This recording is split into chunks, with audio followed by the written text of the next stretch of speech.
거짓말하는 자는 나쁜 사람이죠. 그렇지만 이 거짓말에 속는 자는 더 나쁠 수 있습니다. 세상 물정 모르는 어린아이를 속이면 속인 사람이 나쁘죠. 어린아이가 뭔 죄가 있어요? 어린아이를 보고 나쁘다고 하지 않아요. 왜? 아직 철이 없으니까, 경험이 없으니까. 성인도 마찬가지예요. 민법에 경험이 없고 전혀 모르는 사람하고 거래한 거래, 이거는 부당하다, 이렇게. 그래서 약관법이 발달돼 있잖아요. 그래서 소비자에게 불리한 약관, 무효다. 이게 다 그런 평형의 원리에 어긋나서 그런 거예요. 근데 자기의 인생을 책임질 정도의 나이가 되면 무슨 말이야? 성인이 됐다, 이제. 사리 분별이 될 수 있는 그 정도에 됐다면 누가 거짓말을 한다고 해서 누가 거짓말하면 그걸 알 수 있었거나 또는 조금만 주의를 기울인다면 알 수 있었을 일이라면 그건 사기당해도 당한 사람에게도 책임이 있다라고 우리 민법은 이야기합니다. 사기친 사람만 벌이 있는 게 아니라 사기당한 사람도 일정 책임이 있다. 왜? 알 수 있었거나 상식적으로 또는 몰랐더라도 조금만 신경을 기울였다면 알 수 있었을 일을 사기당했다 그러면 그 사람도 책임이 있다. 등기부 등본 한 번도 안 띄워봤다. 그래서 믿었다. 당신도 책임 있다. 그래서 20% 책임 있다. 이렇게 판시리가 납니다. 훔쳐간 자보다 잃어버린 자의 잘못도 있다는 말입니다. 그만큼 선량한 관리자의 의무를 강조하는 원리입니다. 오늘 본문은 끈으로 줄로 수레를 끌듯이 거짓이라는 끈으로 사람들을 죄악으로 끌어들이는 사람은 화 있을진저라고 경고합니다. 그런데 이 행간을 곰곰이 읽어보면 좀 더 깊은 의미가 있어 보입니다. 문자 그대로는 뭐야? 거짓으로 끈을 삼아 죄악을 끌며 수레를 줄로 끌잖아요. 손수레를 줄로 끌면 갈리잖아. 그러듯이 거짓이라는 끈으로 사람을 죄악으로 끌어들이면 그 사람 화 있다. 저주받을 것이다. 이 말씀이잖아요. 근데 이거 행간을 한번 읽어보자고요. 행간을 읽어보면 좀 더 깊은 의미가 와 닿습니다. 지금 이 경고를 듣는 1차 독자가 누구죠? 제일 먼저 1차로 이 말을 들은 사람들이 누구예요? 한국 사람들? 아니잖아요. 그 당시 유다, 예루살렘 시민들이잖아요. 그러니까 누군가가 거짓말로 죄악을 끌어들인다고 해서 거기에 저항하지 않고 끌려 들어간 너희도 화 있다라는 말씀으로 들립니다. 그렇지 않나요? 좀 더 봐보세요. 그죠? 이거를 거짓말한 사람들한테 이야기한 것이 아니라 거짓말에 속은 예루살렘 시민들한테 지금 하고 있잖아요. 그잖아요. 그러니까 거짓말한 사람들한테 너 화 있을진저 해야 되는데 그 거짓말에 유혹돼서 죄악에 빠진 사람들에게, 하나님 백성들에게 하는 말이기 때문에 속아 넘어간 너희들에게도 화 있다라는 말로 들려진다. 그래서 저는 오늘 본문을 거짓에 끌리지 맙시다 라는 제목으로 말씀의 깊은 은혜를 나누고자 합니다. 좀 더 강렬하게 쓸 수 있지만 너무 센 것 같아서 순화해서, 최대한 순화해서 거짓말에 끌리지 맙시다 라고 제목을 붙였습니다. 거짓말 10계명 중에 제 몇 계명일까요? 금방 떠오르지 않죠? 옛날에 10계명 써붙여놨는데 9번째 계명입니다. 순서가 중요하지는 않습니다. 어쨌든 10계명이 들어있다는 거 기억나시죠? 거짓말하지 마라. 내 이웃에 대하여 거짓 증거하지 말라. 탈선한 여호와의 포도원에 화 있을진저. 이 경고 6개가 선포되었죠. 첫째는 돈의 노예가 되지 말라. 둘째는 술 취해서 방탕하지 말라. 오늘 세 번째는 거짓에 끌리지 말라. 내 이웃에 대하여 거짓 증거하지 말라. 이 연장선에 있는 거예요.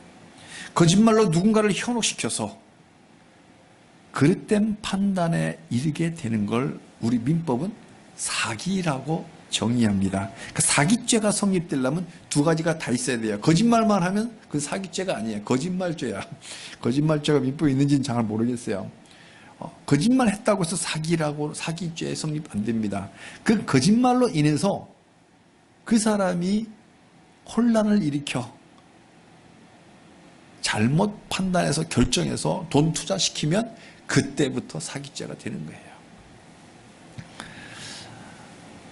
그러니까 거짓말과 사기는 사촌간입니다. 거기서 거기인 나쁜 죄입니다. 바로 거짓말이 사기의 시작이기 때문입니다. 사기는 민법이 아니에요. 형법이에요. 형법. 그러니까 거짓말하면 하나님의 법도 어기는 거고, 구계명 하나님의 법도 어기는 거고, 우리 세상 민법도 어기는 것이고 형법까지 어기는 게 됩니다. 우리는 거짓말하지 말길 바랍니다. 아멘. 제가 직장 생활할 때 있는 대로 말하니까 저희 상사가 그래요. 이사님이 우리 직원들은 너무 이렇게 거짓말을 할 줄 몰라서 탈이야, 막 이런 말을 하더라고요. 네. 그리고요, 우리 거짓말만 할 뿐만 아니라 거짓말에 속지도 맙시다. 제가 오늘의 이 말씀에서 받은 이 메시지는 거예요. 거짓말 하지 말자를 넘어서 거짓말에 속지 말자. 왜? 이 말을 듣는 수신자가 예루살렘 시민들이기 때문에 그렇습니다. 그래서 예수님도 말씀했습니다. 보라, 내가 너희를 보냄이 양을 이리 가운데로 보냄과 같도다. 그러므로 너희는 뭐가 같이 지혜롭고 뱀같이 지혜롭고 그 대신 비둘기같이 순결하라. 이 말씀하셨어요. 마태복음 10장 16절에. 사도 바울도 동일하게 이야기합니다. 로마서 16장 19절에 너희가 선한 데 지혜롭고 악한 데는 미련하기를 원하노라. 우리 CCM에도 나오잖아요. 누가 그럴듯하게 말한다고 순진하게 사기당하지 말고 뱀같이 지혜로워 거짓말을 분별해야 합니다. 순진하면 당하지만 순결하면 당하지 않습니다. 한 번 더, 어린애처럼 순진하면 당합니다. 어린아이처럼 순결해야 하나님 나라 갑니다. 당하지 않습니다. 순결하면 더러운 거짓말에 유혹당하지 않습니다. 순결하니까 더러운 때를 피하죠. 순진하면 이게 더러운 건지 뭔지 분간을 하지 못하니까 당하는 거예요. 순결하면 악함에 둔감해집니다. 우리 경영학에 민감도 분석이라는 게 있습니다. sensitivity. 민감도 분석을 해요. 어느 게 가장 임팩트 있는, 많은 팩터들 중에서 가장 임팩트 있는 크리티컬한 것인가. 그래서 이 민감도 분석에서 가장 민감한 부분을 터치를 해야 경영 성과가 나오죠. 우리 경영학과 맞습니까? 맞습니까? 예. 우리 성도는 거짓말에 민감해야 됩니다. 센스 있게 분별할 지혜가 있어야 돼요. 그리고 그 거짓말에는 민감해야 되지만 거짓말에 대한 반응은 둔감해야 돼요. 미련해야 돼요. 미련할 만큼 둔감해야 돼요. 반응 안 하는 거죠. 우리 안에 계시는 보혜사 성령님이 알려주시는 바에 민감하게 반응하며 거짓말에 끌리지 말아야 합니다. 그런데 당시에 유대 나라 예루살렘 시민들은 어떠했을까요? 18절을 다시 한번 보겠습니다. 거짓으로 끈을 삼아 죄악을 끌며, 상당히 이게 회화적인 표현이죠. 끈이라고 하는 은유를 빌어서 표현을 합니다. 이게 도대체 무슨 말일까요? 거짓으로 끈을 삼아, 여기 여러 가지 의미가 담겨 있습니다. 스스로 거짓이라는 끈에 끌려 죄악에 들어갔다는 뜻입니다. 쉽게 말해서 고의적으로 속은 거예요. 누가 속고 싶어 속는 사람 있나요? 어쩌다 속을 수 있잖아요. 한 번 속지 두 번 속나? 하지만 또 속을 수도 있잖아요. 그렇지만 고의적으로 속는 사람은 없잖아요. 근데 오늘 보면 고의적으로 속은 거예요. 어쩌다 속은 게 아니라 스스로 의도적으로 속은 거예요. 죄악 속으로 끌려 들어가고 싶은데 마침 거짓말을 해주니 그 거짓말을 끈으로 삼아 스스로 끌려 들어갑니다. 그리고 하는 말이 나는 끌려왔다고 핑계댑니다.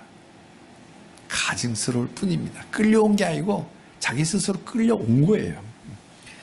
그래서 사도 바울은 로마서 13장 14절에 경고합니다. 오직 주 예수 그리스도로 옷 입고 정욕을 위하여 육신의 일을 도모하지 말라. 도모하는 거예요. 도모하는 거. 의도적으로. 우리는 스스로 육신의 일을 도모합니다. 스스로 속아줍니다. 그리고 나는 유혹당했다고 남 탓하는 거예요. 아니에요. 스스로 유혹당한 거예요. 남이 나를 유혹한 것이 아니라 자기 자신을 속인 겁니다. 오늘 말씀에서 주목할 키워드가 바로 이 끌다입니다. 끈과 끌다. 끈은 명사고 끌다는 동사잖아요. 그 끈을 끄는 거. 이게 바로 키워드예요. 여기에 은혜가 있으시길 바랍니다. 끈으로 끈다? 너 여기 왜 끌려왔어? 그렇게 물으면 저 끈으로 여기에 끌려왔습니다. 훈련소에 너 여기 왜 끌려왔어? 우리 병역법에 의해서 끌려왔습니다. 이렇게 말할 수 있잖아요. 그거는 신성한 국방의 의무이고 너 여기 왜 끌려왔어? 나이트클럽 너 클럽에 왜 끌려왔어? 그냥 끌려왔어요. 핑계대는 거예요. 교활한 거죠. 인과관계가 성립하면 논리가 섭니다. 로직이 서요. 로직이 서면 설득력이 생깁니다. 내가 끌려온 것은 저 끈이 나를 끌었기 때문에 어쩔 수 없이 왔다는 논리를 펴니다. 무슨 끈일까요? 거짓이라는 끈. 끈이라는 논리로 포장해서 끈이니까 끌려왔다고 하면 다들 인정해 줄 것 같습니다. 그러나 이건 편견입니다. 궤변이에요. 인간들끼리는 인정해 줄지 몰라도 하나님은 인정해 주지 않습니다. 그래서 궤변입니다. 거짓말인 줄 뻔히 알면서 스스로 끌려왔다면서 끄니까 끌려왔다고 핑계댑니다. 논리가 다 옳지 않다는 건 다들 잘 아시죠? 논리학은 자기 주장을 설득력 있게 펼치는 테크닉에 불과한 거예요. 진리는 아니에요. 그래서 누가 더 논리력이 있냐에 따라서 설득력이 더 높아질 뿐이죠. 손수레야 끄는 대로 끌려온 거죠. 그러면 당신이 손수레입니까? 물어보겠습니다. 손수레는 주인이 끌면 끌려와요. 그러니까 손수레는 할 말이 있어요. 난 손수레니까. 그럼 제가 물어보겠습니다. 여러분 손수레예요? 우리는 손수레가 아닙니다. 하나님의 형상대로 지음받은 하나님의 자녀이지 끌려가는 그런 손수레가 아니잖아요. 강아지하고 산책을 한번 해본 사람은 다 압니다. 제가 요즘 걷기 운동하느라고 강아지하고 본의 아니게 산책을 자주 하게 됩니다. 평소에는 마음은 논의로돼 시간이 없어서 못했는데 일부러라도 걸어야 되니까 강아지하고 같이 한번 산책을 합니다. 그럼 잘 알아요. 두 사람이 걸으면 우리 예수님과의 동행인데 이 강아지도 생각이 달라. 나는 열심히 쭉 운동 삼아 가야 되겠는데 강아지는 생각이 달라. 가다가 향긋한 풀 냄새가 나고 하면 거기에 킁킁거리면서 좀 둘러보고 싶은 거예요. 좀 있고 싶은 거예요. 안 갑니다. 그래서 보통의 주인들은 허용을 해줘요. 강아지에게 최대한 자유를 줍니다. 마음껏 누려라. 그래서 마음이 조급해서 살짝 한번 당겨봤어요. 당기면 어떡할까요? 강아지가? 쫄래쫄래 올까요? 안 옵니다. 안 와요. 딱 버티고 나 여기서 좀 더 있을래? 그래요. 강아지도 그럴지언정 하물며 하나님의 모양대로 지음받은 하나님의 자녀가 어찌 거짓말이 끈다고 그냥 끌려갈 수 있겠습니까? 그거는 끌려온 게 아니라 스스로 자발적으로 걸어 들어온 거예요. 다만 자기는 끌려왔다는 논리로 이렇게 포장한 궤변을 늘어놓는 교활함일 뿐입니다. 자, 여기 고전 물리학을 한번 잠깐 생각해 보겠습니다. 여기 성경책이 있습니다. 움직이나요? 가만히 있죠? 보이십니까? 그쪽에? 왜 가만히 있나요? 지구의 중력이 G=9.8 m/s 땡기고 있어요. 그죠? 땡기고 있으니까 가만히 있는 거예요. 이것이 이렇게 이동을 하려면 에너지가 필요합니다. 당겨야 됩니다. 당기면 지구가 당기는 중력에 의해서 이 면과 생기는 마찰력이 있어요. 당길 때 마찰력이 있어서 안 당겨옵니다. 근데 마찰력 한번 당겨 보겠습니다. 한번 보십시오. 제가 지금 당기고 있어요. 오고 있나요? 끌려오고 있나요? 어떠세요? 끌리는 게 보이세요? 안 끌리죠? 나 지금 당기고 있는데 왜 안 끌릴까요? 그럼 형제 한번 대답해 보세요. 저 분명히 끌었거든요. 왜 안 끌려올까요? 네? 네? 이야기해보세요. 세게 안 끌려서, 세게 안 끌려서. 문학적인 표현입니다. 공학적인 답변을 하면 땡기는 힘보다 마찰력이 더 강하기 때문에 안 당겨오는 거예요. 이 마찰력은 중력, 지구가 당기는 중력에 의해서 붙어있는 이 힘이 있고, 내가 당기는 힘, 벡터, 수학 2의 벡터란 거 있잖아요. 이 힘과 힘이. 그러니까 내가 당기는 힘보다 마찰력이 더 강한 거예요. 그러면 안 당겨옵니다. 제가 좀 더 당기는 힘을 세게 한번 해보겠습니다. 아까 우리 형제님 이야기한 대로 세게 한번 더 당겨볼게요. 당겨옵니까? 당겨오죠? 왜 당겨올까요? 당겨오는 힘이 뭐보다 크다고요? 마찰력보다 크기 때문에 당겨오는 거예요. 이게 바로 고전 물리학이에요. 현재 우리의 테크놀로지, 사이언스와 테크놀로지 발달된 거에 가장 기초적인, 기본적인 고전 물리학이에요. 이걸 영적 원리에 한번 대입을 해보겠습니다. 영적 원리 그대로. 성도를 거짓이란 끈으로 끌어당기면 어떻게 될까요? 그 성도의 상황에 따라 달라지는 거예요. 그죠? 속 사람이 거짓에 끌리지 않으려고 하는 그 마찰력이 강하다면 끌려오지 않습니다. 야, 우리 밤새도록 술 먹으러 가자라고 유혹의 끈으로 당기면 그 속에 있는 성도의 영이 하나님이 새벽부터 밤늦게까지 술 취하면 화 있을진저라고 이사야를 통해서 이야기했는데 나 안 가. 이런 영적 마찰력이 강하면 절대로 안 당겨가죠. 단호하게 저항합니다. 십계명에 순종하려고 하는 그 영적 갈망이 더 크면 이 거짓말로 아무리 끌어봐야 끌려가지 않습니다.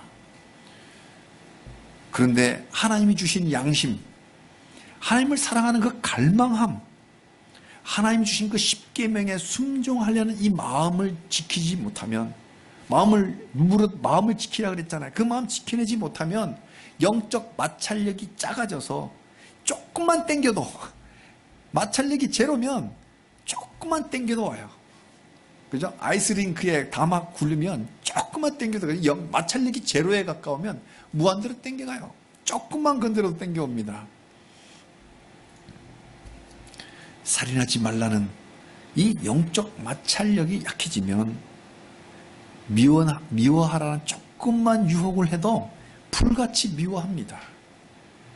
도둑질하지 말라는 이 영적 마찰력이 작아지면 괜찮아, 다 그러는데 뭐, 야, 너 박장노도 다 도둑질 하더라. 너 집사가 왜 그래? 괜찮아. 이러한 달콤한 유혹에 넘어갑니다. 양심이 화인 맞으면 거짓말을 해도 양심의 꺼리낌마저 마비됩니다. 예나 지금이나 이사야 시대나 지금 우리 시대나 다를 게 하나도 없어요. 문명만 발달되었지 본성이 동일하다고요. 어쩌다가 우리가 이 영적 마찰력이 이렇게 약해졌을까요? 사단이 궤변에 늘어놓으면서 에덴 동산에서 한 번 속았으면 됐지. 우리 할아버지 할머니가 아담과 하와 할아버지 할머니가 한 번 속았으면 됐지. 언제까지 거짓말에 끌려다닐 건가요? 사단은 영적 전쟁에서 너무나 쉬워. 이 거짓말이라고 이 하나만 갖고 인류가 수도 없이 걸려 넘어오는 거예요. 낚시꾼이 이 미끼 하나만 던지면 계속 밀려오듯이 고기들이 멍청한 거야. 역사에서 배우지 못해서 그런 거예요. 우리 사람도 역사에서 배우지 못한 거예요. 거짓말에 한 번 속았으면 됐지. 우리 늘 그래. 한 번 속지 두 번 속냐? 아니에요. 제가 보니까 두 번 속고 세 번 속더라고요. 교만해서 배우질 못하는 거예요. 겸손한 사람은 배웁니다. 사랑하는 성도님들, 우리는 손수레가 아닙니다. 끈다고 끌려다니는 물건이 아닙니다. 우리가 물건인가요? 민법의 물건은 사고 팔 수 있는 객체가 됩니다. 그래서 시체도 사고 팔 수 있는 물건으로 취급합니다. 뭐 연구상, 연구 목적상. 근데 사람은 사고 팔 수 없어요. 인신매매가 합법적인 겁니까? 모두가 다 불법이잖아요. 왜? 하나님의 형상이 담겨 있는 고귀한 존재, 자유시민이기 때문에 우리는 끌려다니지 않습니다. 어제 어쩌다가 드라마를 잠깐 봤어요. 제가 드라마를 자주 보진 않는데 요즘 뭐더라? 뭐죠? 그 이태원 뭐죠? 네? 이태원 뭐야? 뭐 있더라고요. 거기 보니까 그 남산 그렇게 성터 옆에서 딱 대화를 하더라고.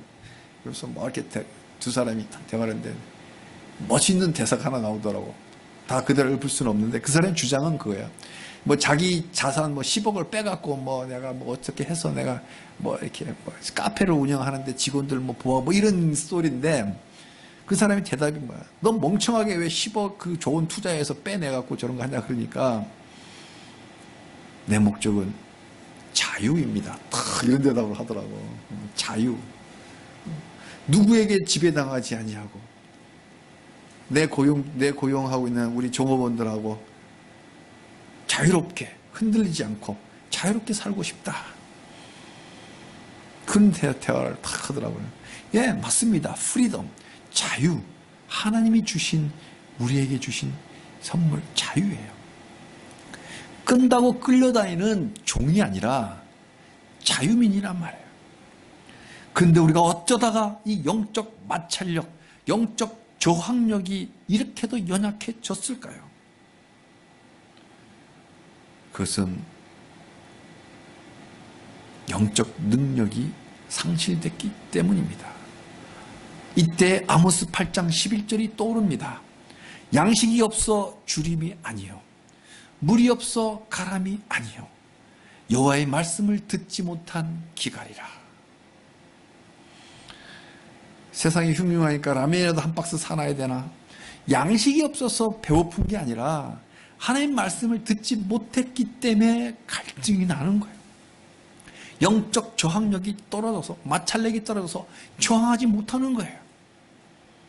매일매일 성경 큐티하고 매일 기도로 하나님과 교제하는 성도라면 영적 마찰력이 강해져서 사탄이 얼르고 협박해도 끌려가지 않습니다.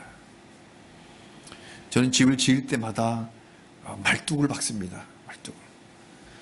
우리나라는 이 안반에다 말뚝을 박는데 싱가포르나 동남아, 우리나라도 더 서해안, 남해안 쪽에는 암이 깊어요. 어제도 뭐 땅이 깔아앉는다 막 고발하는 프로그램이 나오더라고요. 70m, 100m까지 뻘이에요. 어떻게 말뚝을 강한 안반에 지지하겠어요? 그럴 때 마찰 말뚝이란 걸 박습니다. 말뚝을 박는데 말뚝이 뽑히려고 하려면 그 마찰력, 흙과 이 말뚝이 옛날부터 태고 때부터 나무 말뚝 박던 시절부터 마찰력이 마찰력. 우리는 영적 마찰력이 있어야 됩니다. 근데 없단 말이에요. 왜? 말씀이 없으니 말씀의 마찰력이 없는 거예요. 그래서 우리 선배 때부터 내려온 키워드 2개, how의 키워드 2개는 말씀과 기도입니다. 이 어두운 시대에 우리 어떻게 해야 할까요? 이 사단의 바이러스에 면역력이 떨어진 성도들은 어떻게 해야 다시 성도다운 성도가 될 수 있을까요? 답은 성경에 있습니다. 특히 오늘 본문에 있습니다. 오늘 본문의 키워드가 뭐라 그랬어요? 끌다. 여기에 키워드가 있어요. 문제에 답이 있는 거예요. 그죠? 공부 잘하는 사람들은 문제를 열심히 보잖아요. 문제에 답이 있어요. 사단이 거짓의 끈으로 우리를 죄악으로 끌어들인다면 하나님은 사랑의 끈으로 우리를 생명으로 이끄십니다. 아멘? 아멘? 너무 귀하지 않습니까? 저는 이 말씀 묵상하면서 무릎을 탁 쳤는데 사단은 끈으로, 죄라고 하는 끈으로 우리를 죄악으로 끌어들이지만 하나님은 사랑의 끈으로 우리를 생명으로 이끄신다. 호세아 11장 4절입니다. 내가 사람의 줄, 곧 사랑의 줄로 그들을 이끌었다라고 말씀합니다. 여기서 비유한 사람의 줄이란 우리 주 예수님의 줄입니다. 호세아 11장 4절의 말씀이 놀랍게도 요한복음 12장 32절 말씀과 딱 들어맞잖아요. 놀랍지 않습니까? 내가 땅에서 들리면 모든 사람을 내게로 이끌겠노라 라고 우리 예수님이 말씀했어요. 우리 예수님이 땅에서 들린다는 게 무슨 말이에요? 땅에서 들린다는 게 공중부야? 십자가에 매달리는 거예요. 십자가에 매달리니까 땅이 발에서 떨어지는 거예요. 그렇게 내가 십자가에 땅에 들려서 십자가에 못 박히면 내가 모든 사람을 나에게로 이끌겠노라. 사탄은 죄악의 끈으로 사람들을, 거짓의 끈으로 사람들을 죄악으로 끌어들이지만 우리 주 예수님은 사랑의 끈으로, 십자가 사랑의 끈으로 생명의 길로 이끌으신단 말이에요. 사랑하는 성도님들, 이 말씀의 연결이 놀랍지 않습니까? 인사이트가 오지 않습니까? 왜 아무 표정이 없으세요? 저는 너무나 놀라운 은혜를, 이 은혜를 좀 나누고 싶은데 표정의 변화가 없으시군요. 그러나 그 마음의 변화가 있으시라 믿습니다. 호세아는 우리를 이끄는 사랑의 줄이 곧 사람의 줄인데 요한복음 그 사람의 줄을 예수 그리스도라고 말합니다. 예수 그리스도가 땅에서 들려 십자가의 보혈을 쏟을 때 우리를 생명으로 이끄는 사랑의 줄이 됩니다. 사단의 거짓의 끈으로 우리를 죄악으로 끌어당길 때 우리 예수님은 사랑의 끈으로 우리를 생명으로 이끄십니다. 아멘. 문제는 뭐예요? 마찰력이 제로여야 돼. 예수님이 사랑으로 끈으로 우리를 당길 때 마찰력은 제로여야 돼. 사단이 죄악으로 끌어들일 때 마찰력은 최대가 돼야 되고, 이게 거꾸로 되면 큰일 나는 거예요. 사랑하는 성도님들, 우리 주 예수님이 우리를 사랑의 끈으로 이끌지 않으셨다면 우리는 사단의 끈에 끌려 지금도 손수레처럼 이리저리 끌려 다닐 겁니다.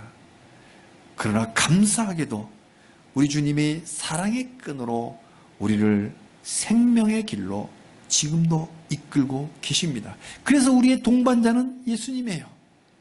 예수님과 함께 행복한 통행을 하는 거예요. 오늘 이사야의 화 있을진저 세 번째 경고에 우리 모두 정신 차립시다. 기억하십시오. 사람들이 하나님의 보호를 필요로 하지 않을 때 하나님은 그 보호막을 거두십니다. 다시 한번 여호와의 포도원의 경고가 그거예요. 사람들이 하나님의 보호를 필요 없다라고 거만하게 말할 때 하나님은 울타리를 거두어 버리신다는 거예요. 지금 코로나 바이러스의 재앙이 중국을 제외하면 우리나라가 세계에서 두 번째로 많이 감염됐다고 합니다. 일본의 그 크루즈선만 빼고. 그럼 우리가 기도로 여쭤봐야 될 거 아니에요. 우리 기도의 사람이라면 하나님께 여쭤봐야 돼요. 혹이나 이 민족이 하나님의 보호를 필요하지 않다고 오만해지는 않았는지. 우리 민족은 그렇다 치고 우리 한국교회가 영적 성장에 눈이 멀어. 늘 영적 성장 거기에 눈이 멀어 하나님의 보호가 더 이상 필요하지 않다고 속으로 교만하진 않았는지요?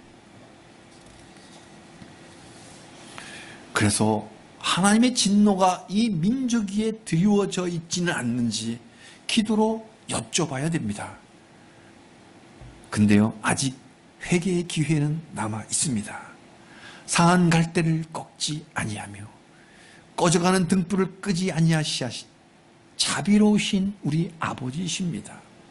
여호와의 손이 짧아 구원하지 못하심도 아니고 여호와의 귀가 둔해져서 듣지 못하심도 아닙니다. 오직 우리와 하나님 사이에 우리 죄악이 갈라놓았단 말이에요.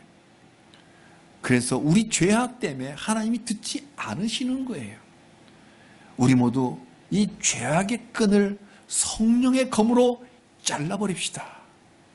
아멘. 아멘.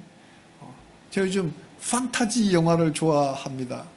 왜? 어드벤처가 있으니까 수많은 그 난관을 그때가 막 칼싸움 하더라고. 칼로 이 죄악의 끈을 끊어버리고 오직 우리 주님이 이끄시는 그 사랑의 끈에 이끌려서 그러면 이 어두운 시대를 이길 수 있습니다. 말씀을 권고합니다. 늘 하나님의 울타리가 견고해서 육체의 바이러스도 이기고 영적 바이러스도 이기는 우리 모두 승리하는 우리 모두들교회 성도님들이 되시기를 주님의 이름으로 축복합니다.